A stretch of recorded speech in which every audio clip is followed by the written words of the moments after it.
The following stories are very dark and disturbing. The topics in today's stories will range from animal abuse to sexual assault to even murder. This is a warning. These stories are dark, and if you can't handle these topics, click off and listen to something else. You can check the timestamps in the pinned comment if you want to skip over any of the stories. I'll have them labeled in case you'd like to skip them, but again, they're pretty much all very dark. All that being said, let's begin. This happened when I was 7 years old. I grew up in a religious family and would often go to church every Sunday with my grandmother. My grandmother is a devoted Catholic and always participates in every event at our local church. This particular church was huge. It had a beautiful facade with intricate designs, large wooden doors, and stained glass windows depicting scenes from the Bible. Inside, the high ceilings and grand arches created a sense of amazement. There was a long central aisle leading up to the altar, which was decorated with statues of saints, candles, and flowers. As a little girl, I never took church as seriously as it was. I easily got bored whenever we went there, but I had no choice but to go with my grandmother, as she was the one who took care of me since I was little. It was one cold Sunday afternoon, and we were set to go to church. I wore a lovely ruffled white dress with my little black shoes. We left the house and hopped into our car. I sat in the back while my grandmother was driving. As we passed by the tall dark trees, I suddenly felt something heavy that I couldn't explain at that moment.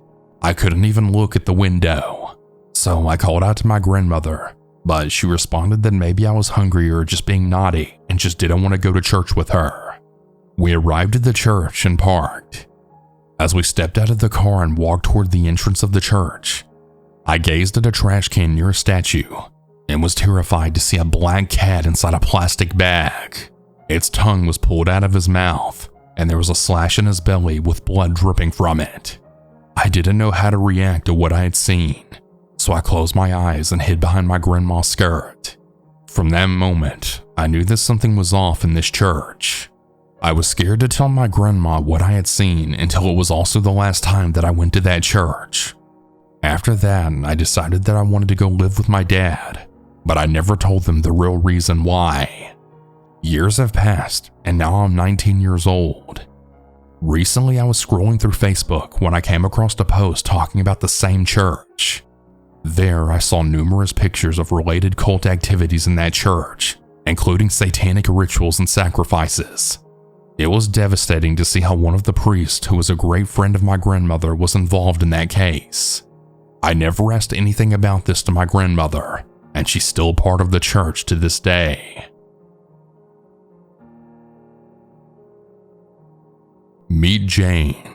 I don't know much about Jane except that she's from a small town and she moved here with her friends and boyfriend for university. When I first met Jane at the pub, I thought that she hated my guts.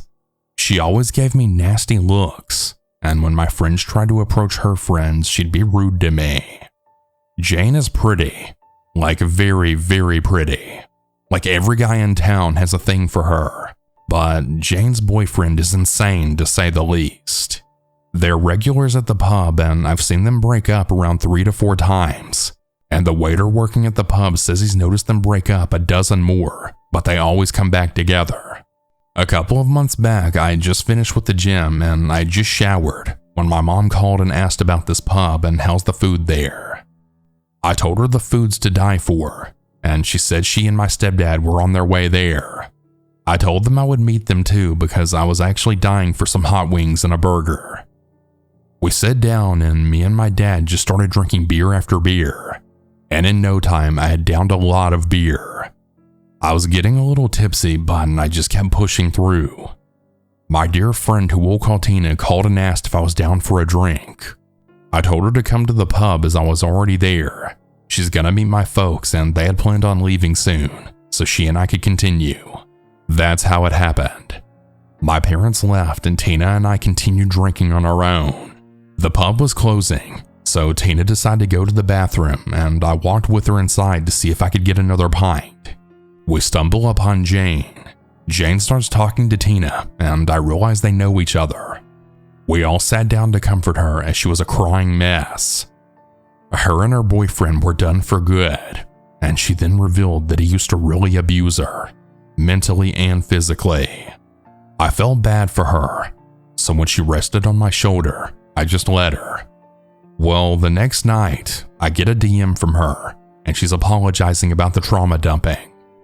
I tell her it's no biggie as we all need to vent sometimes. We continue chatting and she constantly goes between "I can't text you" and then texting me again. Then she doesn't text me and then texts me first when I don't. Keep in mind, this is like 2 days since that interaction. One drunken night she had texted me to meet her. It was around 2 a.m. and I had my little cousin over. That whole night we just watched movies and he had just fallen asleep, so I had declined her offer. Also, I feel it'd be a bit weird for me to hang out with her completely sober while she can barely see. I don't know, just weird to me. The next day she sobered up and I agreed to meet her for a hangout. While we hung out for a while and she was fun to hang out with, I did like her and I did worry about her and her ex. Soon enough, her leech of an ex left town and he was never really interested in uni, just being close to her. On one of our dates, she then revealed to me that she realized she had feelings for me, and that's when she broke up with her ex, resulting in him physically attacking her. Well, one day we had a date at her place, a little study date. After we finished studying, we had relaxed on the couch and we ended up making out. We didn't have sex that night, but we did other things. I went home and we continued talking about it, even exchanging photos. Then we hooked up. Now, I'm a person who likes alone time, so sometimes I just want to chill in my house and not really be with anyone. And well, she did not like this idea. She started spamming me with calls, saying how she could come over and we can chill. She'll be silent and I'd still be alone. In my opinion, that kinda defeats the idea of being alone, as in I'm not fucking alone. She then threatened me that if I didn't pick up the phone, she would never talk to me again. This is where I snapped, and I told her that her lukewarm at best manipulation tactics would not work on me and to not contact me again. She totally flipped out and came to my part of town, hanging out and waiting for me to come out. I told her I begged her millions of times not to come to my house, but she just simply said, "Nah, I'll pass," and came anyway. I literally felt so disrespected because all of a sudden I hold no value in life. When she then texted me, "Come out, I'm here," I texted her back, "Nah, I'll pass," and stayed home. Now she's following me everywhere I go. It's been months and I'm now dating the girl of my dreams, but that hasn't stopped her from being in my shadow. She learned my routine.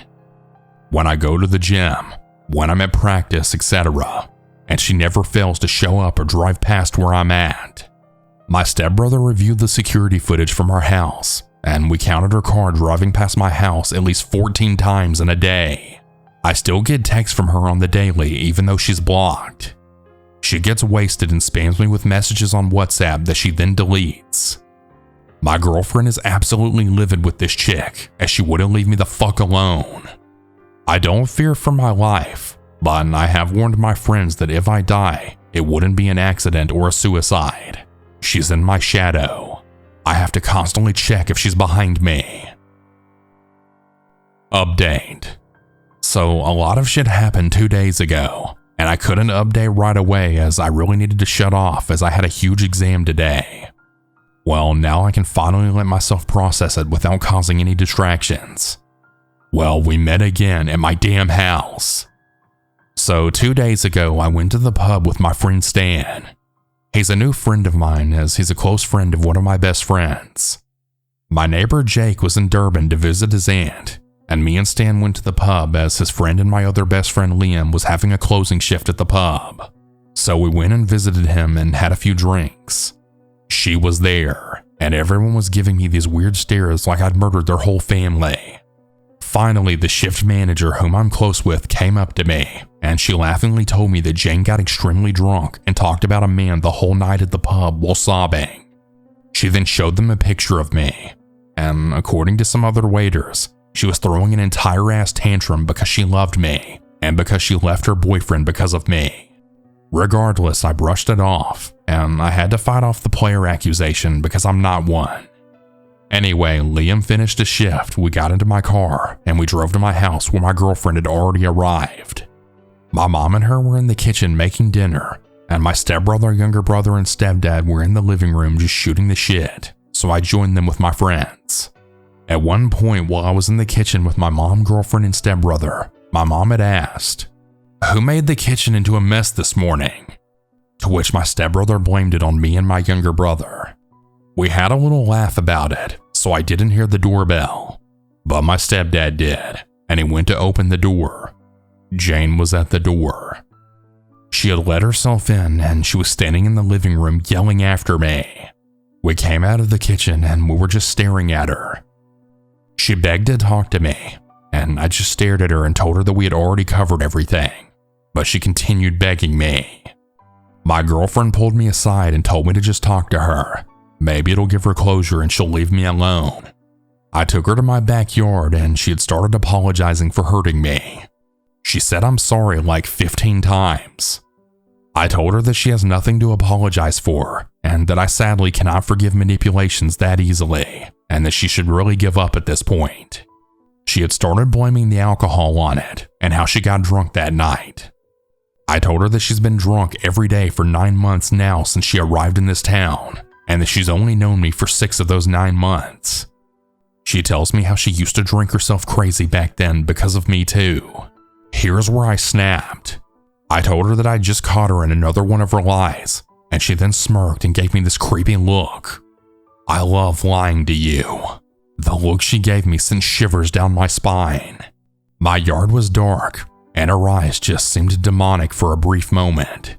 She was continuously getting closer to me, and I froze. I couldn't step back. Not that she'd hurt me, as I'm 6'2" and 250 pounds, but a knife would really do some good damage. But Jane had another idea. She launched herself at me, locking her lips with mine. I pushed her off, yelling for her to stop, yelling, "No, no!" I then walked inside. I was mad.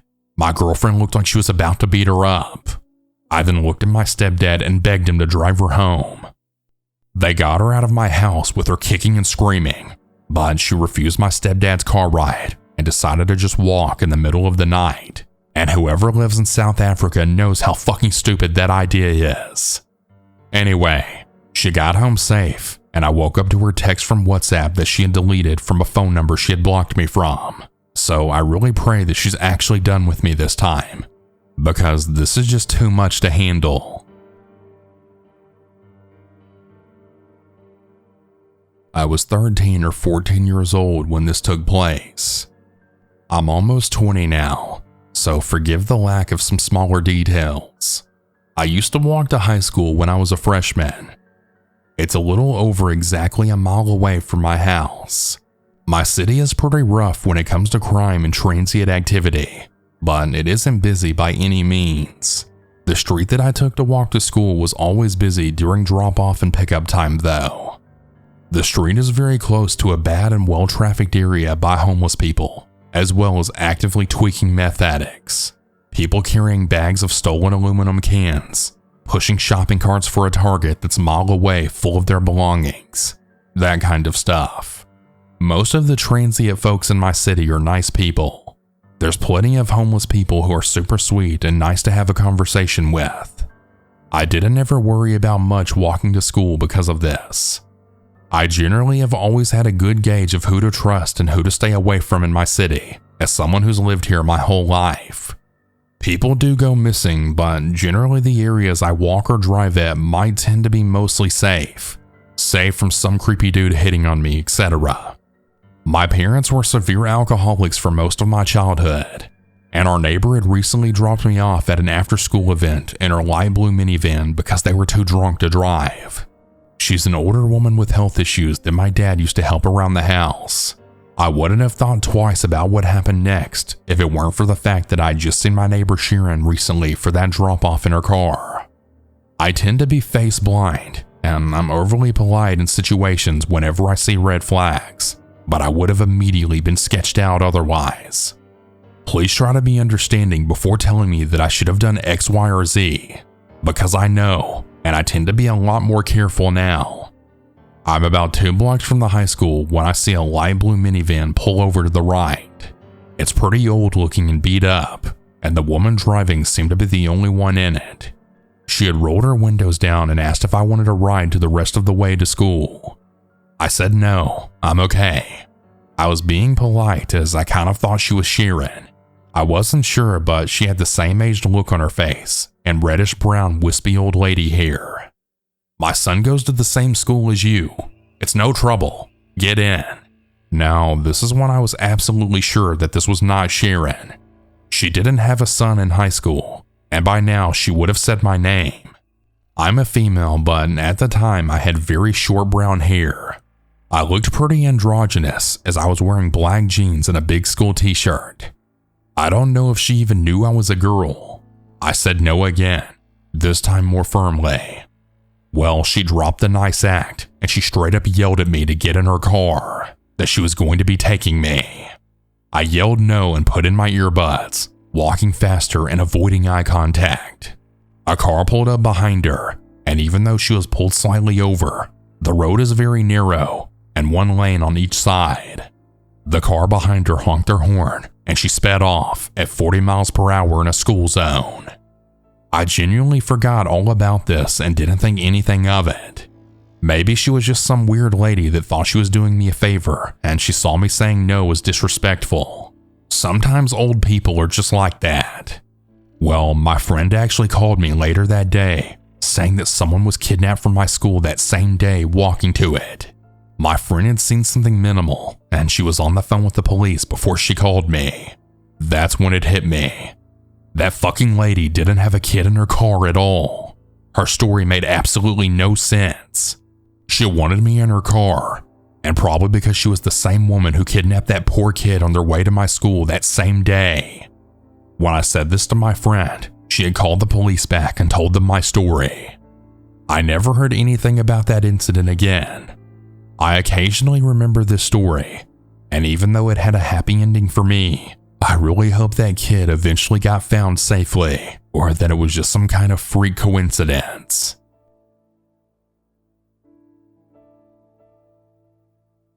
Just a warning, the story does include sexual assault. Everything I'm about to mention really did happen, and I'm just happy that I made it out okay. It was around September 2021. I had turned 18 a few months prior. There were multiple instances beforehand that led me to a pretty lonely existence. I was living in a flat with the owner. The owner wasn't home often, so I spent multiple nights alone. It was very strict and I wasn't allowed people over either. That and the fact that I've always had trouble making friends.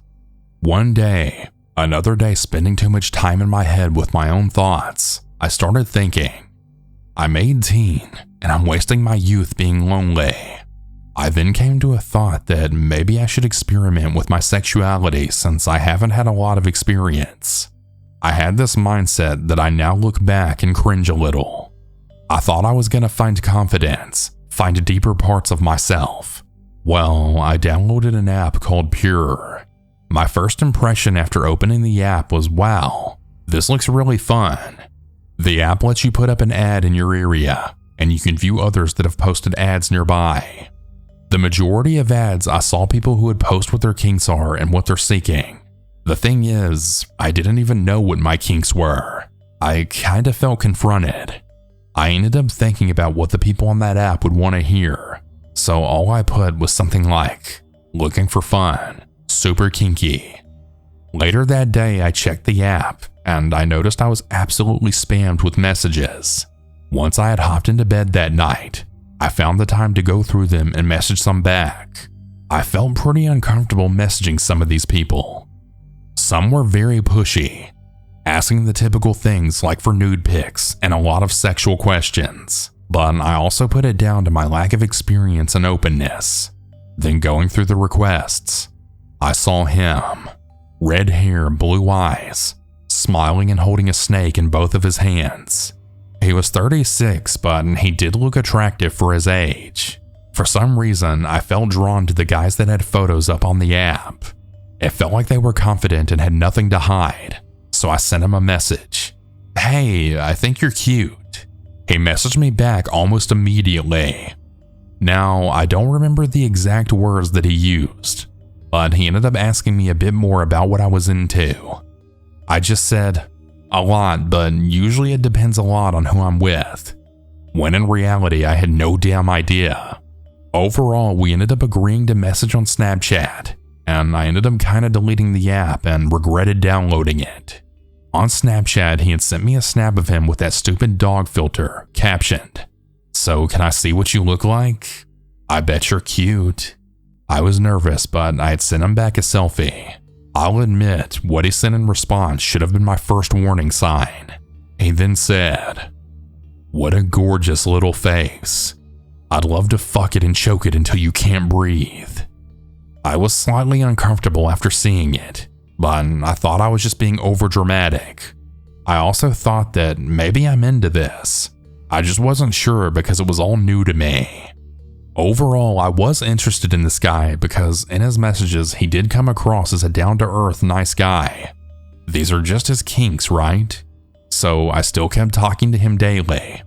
He said that he was interested in the connection and not just sex. As we kept talking, there were a few instances where his kinks raised some more warning signs for me that I again just brushed away. For example, he would say stuff like, "I want to choke you so hard. I'm gonna punish you with my belt." For me, I thought this was all just him playing a little dominant BDSM with me. I wish I knew just how extreme this was in reality. So it's a Friday night. I'm in my room texting him like I have been for the past 3 months. We still didn't meet because he said that he was always busy. However, we started texting and I was just being playful when he then said, "How dare you tease me like that? You're gonna get a punishment for that." Now at first, I didn't take him all that seriously, and right after he had sent me another message. "I've sent an Uber to your location. Get in and I'll be waiting for you, you naughty slut." I pulled away from my phone for a brief second in disbelief. I realize now that I was stupid enough during that time to also have my Snapchat location on. I messaged him back, "I can't, sorry. Please, can you just cancel the Uber?" He then replied, "It's too late. He's already on his way." He then reassured me that it would be nice and he would take care of me. Of course, I was very uncomfortable, but I tried to take this as an opportunity. After all, time's ticking away and I'm still inexperienced, so I quickly accepted my destiny. I ran to quickly get dressed and nervously waited for the Uber to show up. A few minutes later, the Uber showed up and I nervously hopped in. It was a nice Indian man. We said hi, but kept him mainly quiet for the rest of the ride. The drive there felt like forever. It was only around 30 minutes, but during this time I knew I was making some kind of mistake. Something about this whole situation was just off. I didn't want to believe that, but my instincts were telling me that. Then the Uber drives into a dark street looking like it's on a more sketchy part of town. He pulls over, and I can see right in front of me through the car window a house. The house was wooden and fairly old. It had a balcony out the front and a window directly on it. Through the window, the lights were on, and I could see the figure of a man standing directly at it. The Uber driver then said, "This is your destination. Have a good night." And the hairs on the back of my neck stood up. I knew in that moment I had made a big mistake, but I felt like there was no way out. I hopped out of the Uber, and I couldn't see the shadow through the window anymore. I sent him a message, "Hey, I'm here," to which he messaged me back, "Come inside." My stomach felt sick. I knew that I was making a big mistake, but I felt frozen. I felt stuck and like this was my destiny now. I walked up the steps and opened the door. There's a gap in my memory here possibly, but all I remember is he violently pushed me up against the wall with his hand tightly choking my neck. He had a belt in his hand. He was saying stuff like, "I've been waiting for this moment for so long," and also talking about how I'm finally going to get my punishment. Looking to my left, I could see a dim hallway that went down and then across. He held his grip for a good minute while staring deeply at me. I remember feeling the blood rushing, quivering, and desperately moving my feet while being unable to breathe. He then grabbed me by my hair and dragged me across the hallway. I tried to refuse, pushing my feet and arms into the ground, but this would only make him more violent. He had so much strength that every attempt to stop him was putting up a big fight. Once he had gotten me to the bottom of his hallway, he put me on his bed. He then looked at me with pure anger. He was shouting at me constantly with wide eyes, but I can barely remember what he was saying. I think my brain was basically just shut down during that point. This guy had every intention of hurting me, and I knew I was screwed. He forcefully pushed me onto my stomach, pulled down my pants, and you know the rest. The pain was unbearable. He did it again and again, continuously with no backing down, and I was just screaming, begging him to stop. This guy was enjoying every second of this, yet his face was still firm and angry. After I then said, "Please no, stop!" he of course didn't listen. He pulled on my hair, which he eventually pulled some out of my scalp. I tried to move up, and I remember that he pushed me back down, then shouting, "You fucking stay down, bitch!" For the end of that, I just gave in and listened. That night, I didn't sleep. I just laid there feeling nothing. I went home early the next morning with my head having dried bloodstains, and it hurt horribly for days along with all of the bruises. I immediately blocked him and I never talked to him again. I realize now, years later, what a dangerous situation I put myself in, and all of the steps that I could have taken to avoid all that. To those listening, monsters do exist, and I wish I could say this story was exaggerated. Please stay safe out there. Read the signs before it's too late. Trust your instincts.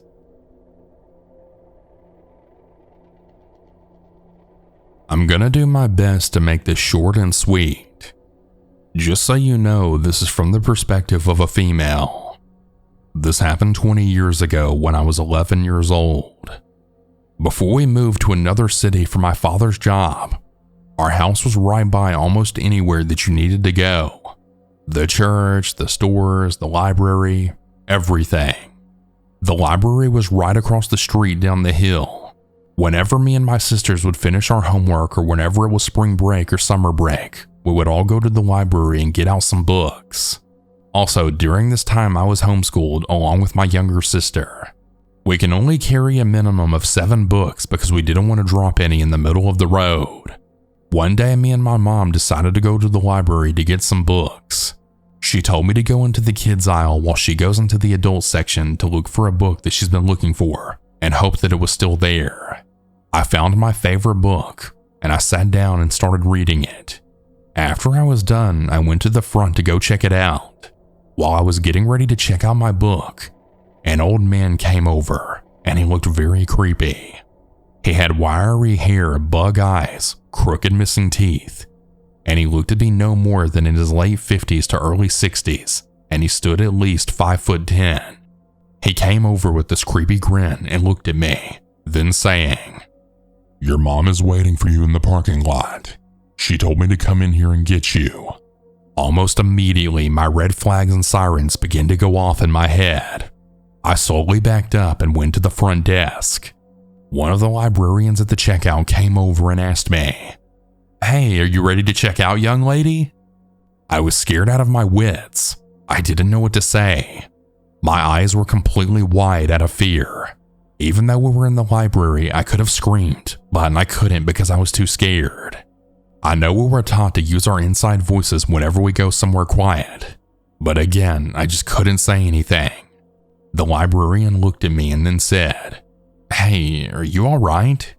I just slowly directed my eyes over to the old man that was standing within at least 20 feet away from me, still grinning. She squinted her eyes a little bit, then followed the direction I was looking at. Then the realization hit her. She came around the desk and gently put me in a chair by the door, then said to me, "Stay here and do not move. I'll be right back."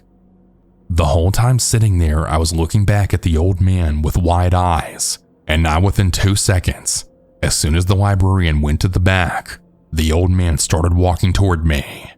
I felt my heart beating really fast, and my breathing started getting really heavy, as I then clutched the book I was going to check out in my hand now tighter. When he was within 7 feet near me, another librarian who was male and bigger came over and checked on me, then asked if I was alright. The whole time that I was looking at the man, the librarian looked over and the old man stopped and looked at him. He then quickly turned around and walked off and then went out the door. The librarian then told me to stay put as he went after the guy. Within a few minutes later, the man came back and came over to me. He's not going to bother you anymore, so don't worry about him. My mom, however, at this point was in the adult section when this happened. She told me to let her know when I was ready to leave after I checked out a book. After she got her book, we left the library, and the whole ride home I silently broke down, and I didn't tell my mother about this until a few years later. I also told my father a little while later as well. I'm 30 years old now.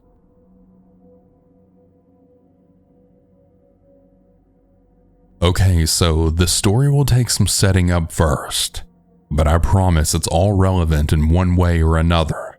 It's also pretty long, so I'm sorry for that.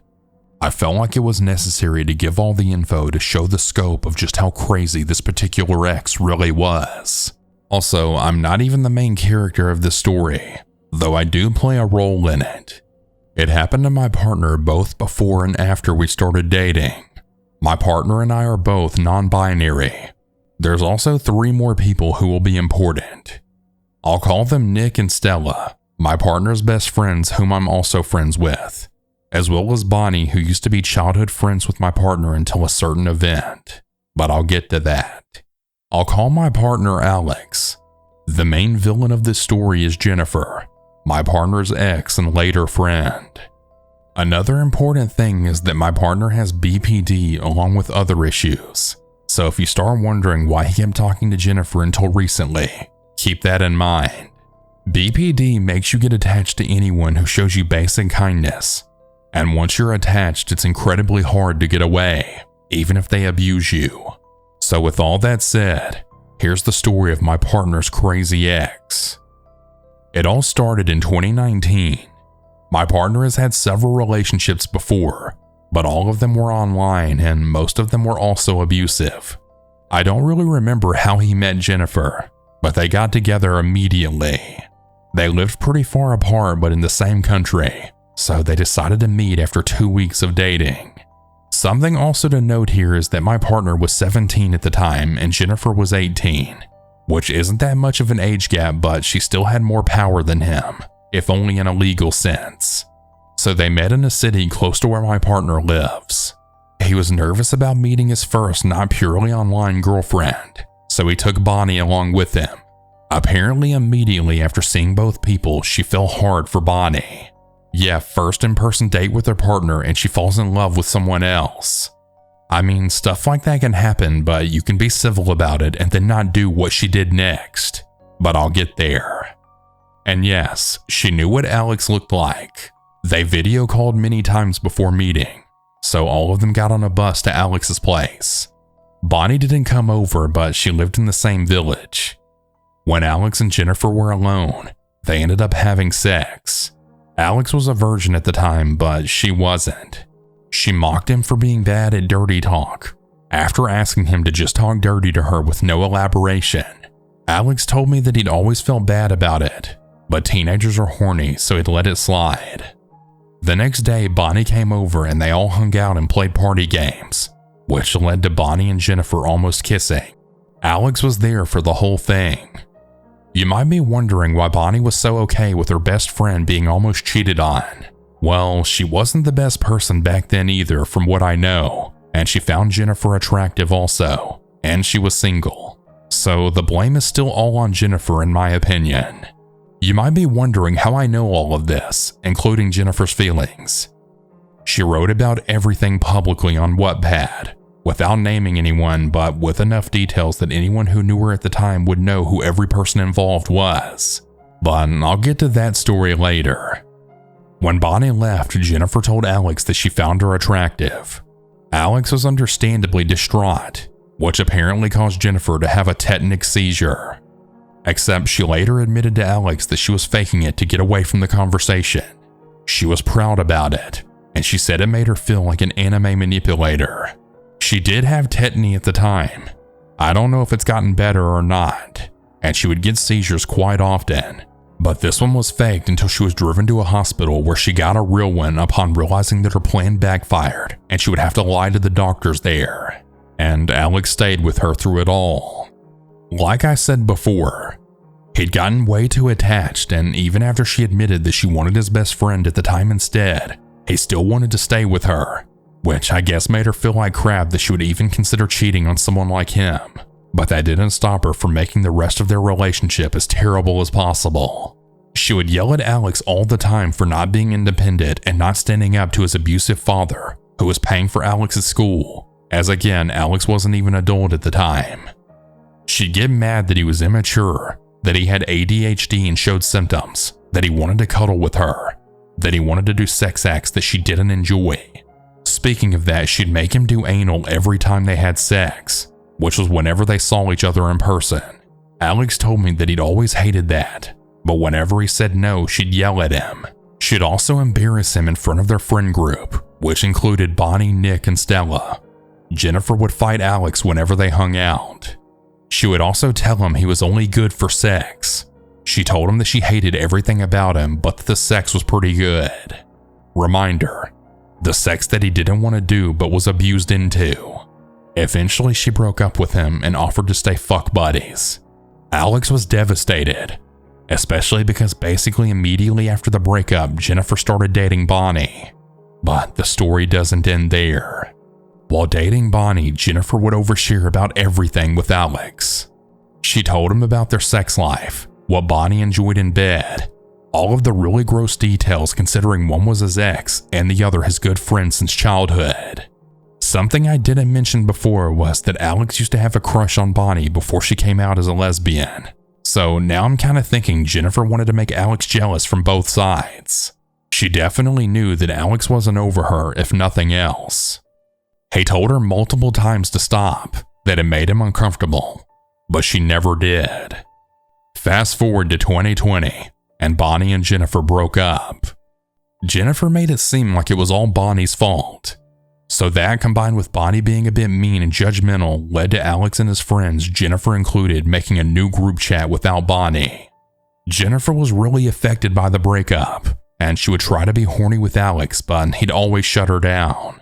She was drinking a lot and hooking up with random people, some of which she met through catfishing on Facebook.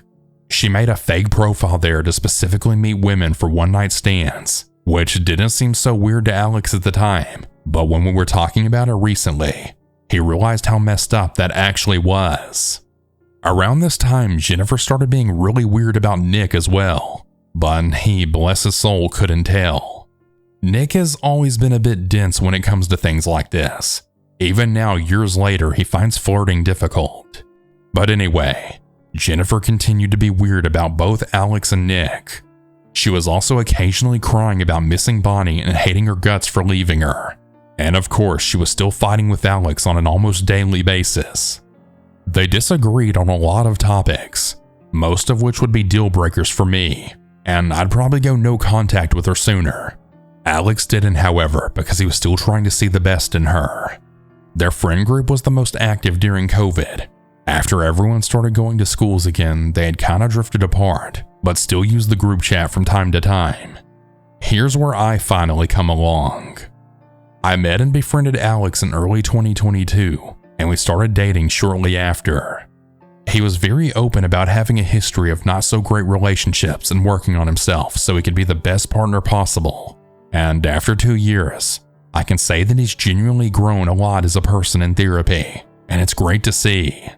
Jennifer, however, didn't change at all, though she tried her hardest to convince everyone that she did. I'm sure you know at least one person who's like this, posting online how much they support those with bad mental health, but then in private don't do anything to support their friends who actually struggle. As soon as things get ugly, they want nothing to do with you. You can be depressed in a pretty aesthetic way, but as soon as you're anything other than a fake smiler, you're being overly dramatic and mockery to actually depress people. Yeah, Jennifer was just like that. She was preaching about boundaries and self-improvement and openness about symptoms. But when Alex got diagnosed with BPD, she started going on and on about how he was obsessed with her when they dated and for years after, which is true to an extent, I guess. But Alex worked on himself the entire time, and he always apologized, and she never even acknowledged that. Not to mention, she would literally never apologize even if she was clearly in the wrong. Also, to prevent any comments about this, when Alex realized he was abused, we went all over the evidence together. So no, I'm not just blindly trusting my partner. I know the majority of crazy exes discussed online, especially by men or male-leaning people, are totally normal and the dudes are exaggerating. I can confidently say that's not the case here, mostly because of what I'll get into next. So Alex and I started dating, and I wanted to meet as friends. He told me about the group chat and I befriended Nick and Stella. I've always been wary around Jennifer because I know that she used to date Alex, and she was really pretty, and I used to be very insecure at the time. She was also the only one who made no effort to befriend me when Alex made our relationship public. She started saying she wouldn't last and would basically say the same thing every time. Alex used to defend her, saying she was just cynical because they used to date and just broke up badly. Alex would defend her a lot no matter what she did, until she started being weird about me. At this point, Alex and Jennifer considered each other good friends, and me and Alex would hang out over Discord a lot because we were also long distance, but we lived closer together than him and Jennifer, only like an hour away by train. Jennifer would also hang out with them on Discord, often with Nick as well, but never with me. One time she apparently randomly brought me up. "How does being in a relationship with an asexual even work?" she asked Alex. I didn't bring it up before, but I am asexual and out online. This was something I expected, but it was still very uncomfortable to know about. Then she asked if we even had sex. Now, that's a personal question to ask anyone, but especially someone about their partner, not even themselves. Alex managed to dodge the question, and Jennifer finished with "I just can't imagine you in a relationship without sex is all." Reminder that she would manipulate him whenever she wanted sex, and it had to be what she enjoyed regardless of Alex's preferences. But he kept defending her, and I didn't really say much because I felt like I shouldn't tell him to stop being friends with his ex. I was still extremely insecure at this point, and I felt like she hated me because she wanted Alex back. I really knew nothing about their relationship at that point, and I didn't ask to not make my insecurities worse. And this went on for like a year.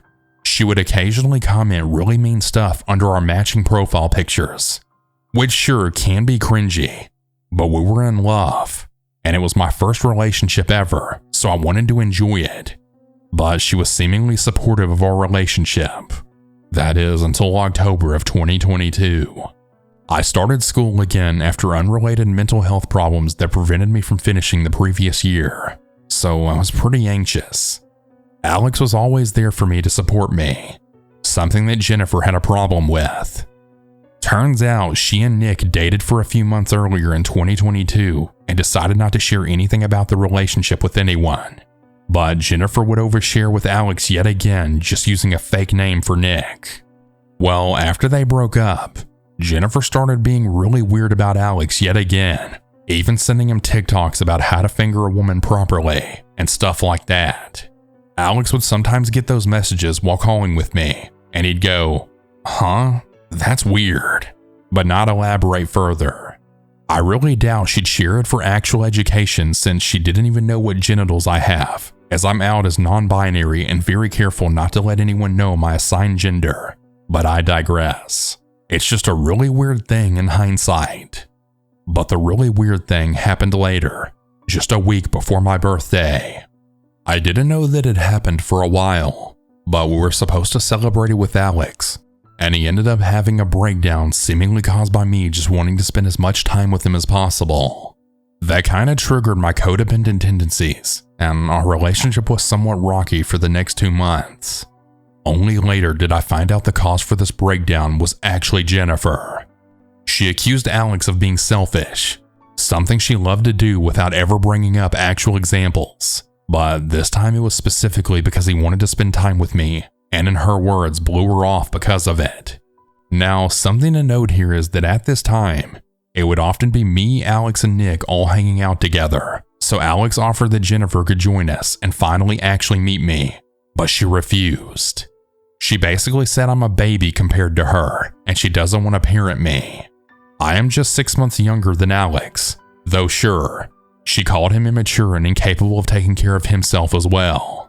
But I'm older than Stella, and she didn't have a problem with her being still a teenager. Also, again, this was right before my 20th birthday, so even if she didn't want any teen friends, I was literally only 2 years younger than her, which might be a deal breaker for some people, but she clearly didn't mind hanging out with even younger people that she approved of. Also, she indirectly insulted my friends by saying they must be babies as well who couldn't possibly have anything in common with her, despite her knowing literally nothing about my friends and how old or mature they are. Feeling like crap again sent Alex into a spiral where he felt like he couldn't hang out with just one person or they'd start being dependent on him, which I guess unfortunately kinda happened with me as well, which made everything worse. Thankfully, we managed to make things work, and in 2023, I had started antidepressants as well as medication for my ADHD, which made living actually pretty easy. Alex didn't formally cut Jennifer off, but they never texted much anymore, and they didn't ever hang out over Discord again, I'm pretty sure. My relationship with Alex was great, and he started doing really well with therapy, and almost didn't split anymore. That is, unless something particularly triggering happened. And knowing what I do now, those triggers would be more of me reminding him of how Jennifer used to act. Thanks to therapy, he finally realized how much she abused him even after they broke up. But he was okay with never contacting her again and letting her just be part of his past that he's now healing from. He did, however, contact Bonnie just to get her side of the story after years. Bonnie texted back pretty much just appreciating that he reached out and confirming that she'd been abused as well, but that she has fully moved on, found a loving girlfriend, and they moved into another country together. The fact that she had her life completely together will be important soon, so remember that. Earlier this year in April of 2024, we found what she wrote about him because I randomly remembered that she had a Wattpad account and was curious if she was still writing, since I recently got back into writing as well. The story was basically a series of unfortunate events that happened to Jennifer, with her presented as the ultimate victim. She described how a friend of hers from high school changed and had started spreading rumors about her, which in her own words ended her life, and ever since 2016 she was a living corpse. For someone who loved to say how much she loves moving on from toxicity, holding on to a friendship that lasted less than a year and ended how teenage girl friendships often do is a little weird. Then she wrote about meeting Alex and falling in love with Bonnie at first sight. Basically what I described earlier. Once she got to the uncomfortable conversation, she described how proud she was, but not about faking the seizure, but about how she confessed to Alex that she wanted someone else. Then she described the seizure as being real. That kinda set Alex off when we read it together, so he wrote her a message basically saying, "Hey, this isn't what you'd always tell me happened. You confessed to faking it, and I remember how the conversation went exactly." And she replied, "They had a fight where she accused him of thinking of himself as the center of the universe, called him selfish, and of course continued to lie, even after Alex recalled the exact conversation they had about it to her. One message she sent him really pissed me off. It was basically, 'You must be with Bonnie now. I wish you both the best.' Which just to me seemed like she was both ignoring the fact that Bonnie was a lesbian and thus only into women, which was apparently something she would doubt about Bonnie even though they were dating, and still assuming Alex and I wouldn't last. She also said it's obvious how he talked to Bonnie and Jennifer's other exes because calling her out would be something they'd do. Now, Alex only ever talked to Bonnie. Jennifer hadn't mentioned the other exes to him ever before. So that to me felt like she still wanted him to be obsessed with her and literally stalk out her exes to get them to talk shit about her. And considering how Bonnie responded to the whole thing, I doubt Jennifer's other exes would still be so hung up about her either. But the thing that made me the most angry was that Jennifer just didn't think Alex would have been capable of forming that opinion by himself. She'd always see him as a toy, unable to think or act for himself, and it really came clear here. So Alex wrote her one last message, essentially telling her to fuck off and leave him alone. And that was that. Or that's what I'd love to say. But the story doesn't end there. The next day, we were hanging out with Nick again, and Alex brought up the whole confrontation. Nick is the type of person to want to see the best in people, but even he was horrified. We also found out that she lied about a bunch of things about her relationship with Nick, most notably the fact that he didn't want to sleep with her. Nick told us that yes, he was hesitant, but only because she accused him of only being with her because of sex. Dear listeners, Nick is a virgin. He couldn't make sense of it at the time, so he just decided not to start anything just in case. Sometime after they broke up, Jennifer also texted Alex how she wanted to rape Nick because he left her. Alex was understandably weirded out, but she was drunk and clearly unwell, so he focused on helping her through the breakdown. Alex would always do that for her whenever she was spiraling, and only recently he realized how much of a toll it took on him. Eventually he messaged Stella as well, and he told her about everything, and she basically confirmed all of it, especially how nasty she was to Alex, specifically even in the group chat. Nick noticed that as well, but he used to think it was because they had a fight or something, so Jennifer was just being petty. Stella stopped talking to her because of that. She'd always been friends with Alex before Nick or Jennifer, and finally, everything was laid to rest. Alex talked about Jennifer in therapy, finally addressing all the issues he still dealt with as a result of her abuse. Jennifer tried contacting Nick, but he essentially became a wall and wouldn't let her get any info about Alex. She's still posting the same seemingly support crap on social media. She's also dating a guy who seems to be a fan of Andrew Tate, so they're either on the same page or he's just another victim of hers. I admit I used to be kind of drawn to the drama because I wanted Alex to be okay and Jennifer to end up completely alone with everyone knowing what kind of person she is. But now I just don't care. Jennifer, if you're somehow listening, know that whatever you think about Alex now isn't true. He's living his best life with me by his side and all of our friends who are way too immature for you. I would say that I hope you'll experience some kind of karma, but like I said, I couldn't care less about your pathetic life. I know you probably told everyone that Alex was the abuser, just like you did with Bonnie when she cut you off, but for the first time I can confidently say that Alex won't be affected. And to everyone else, know that abuse can look like a lot of things, and it doesn't always end when a relationship ends. If you want to keep an ex in your life and they keep making you feel terrible, do yourself a favor and cut them off. It's what they deserve.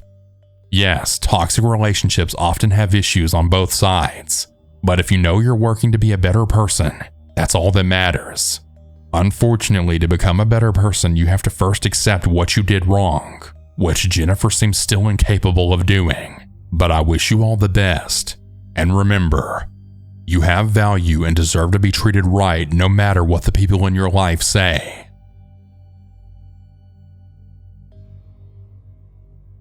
I live in a very rural area in Tennessee, and this happened either the summer of '92 or '93, so I was a preteen.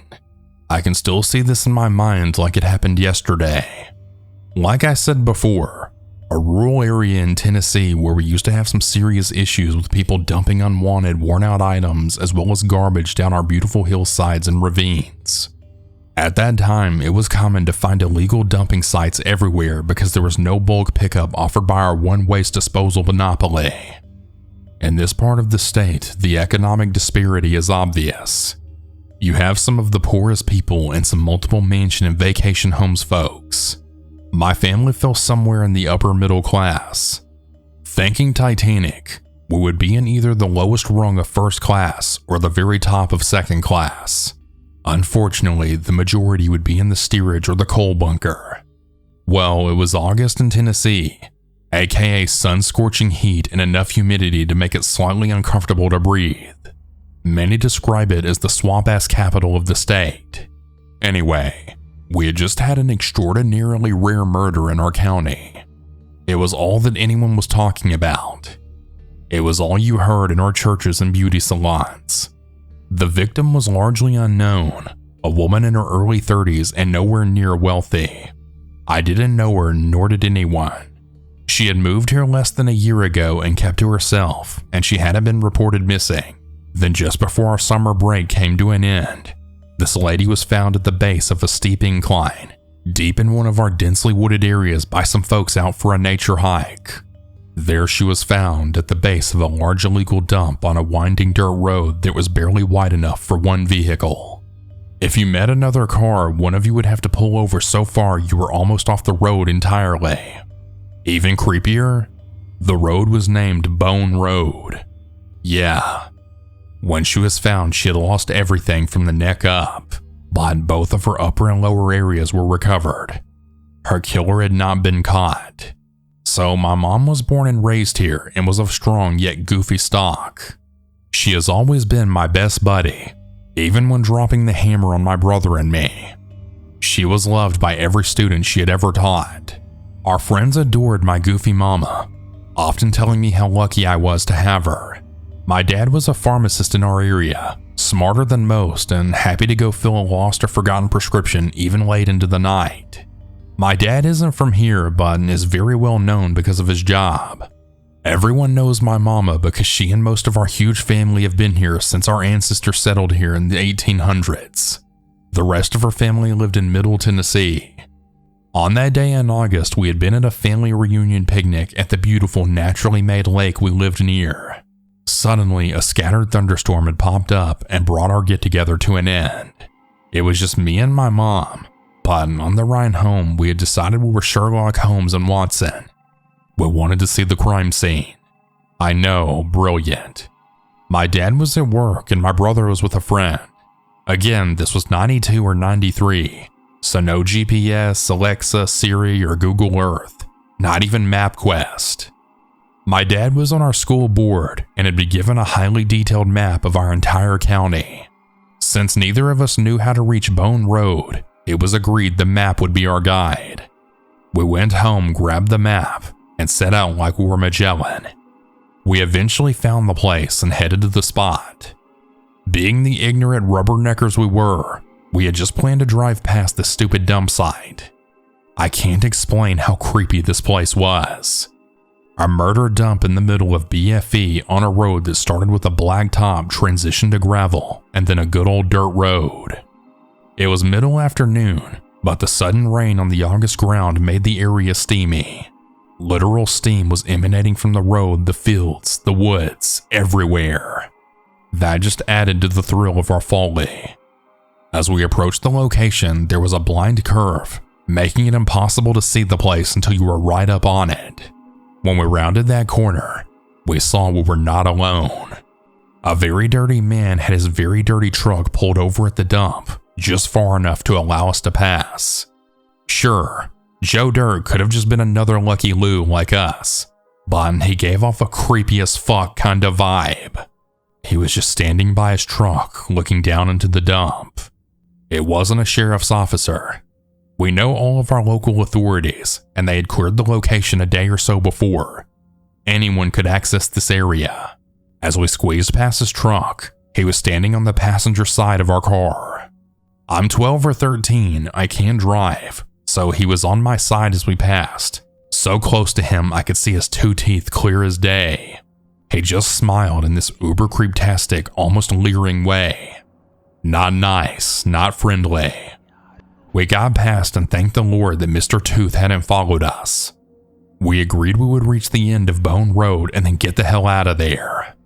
Oh, you know, there's a but. We reached the end of Bone Road, ending at a field. Bone Road was a dead end. No pun intended. My mom said the words I had been screaming in my head. Oh, fuck! We had no choice. We had to do a 5-point turn and go back from where we came.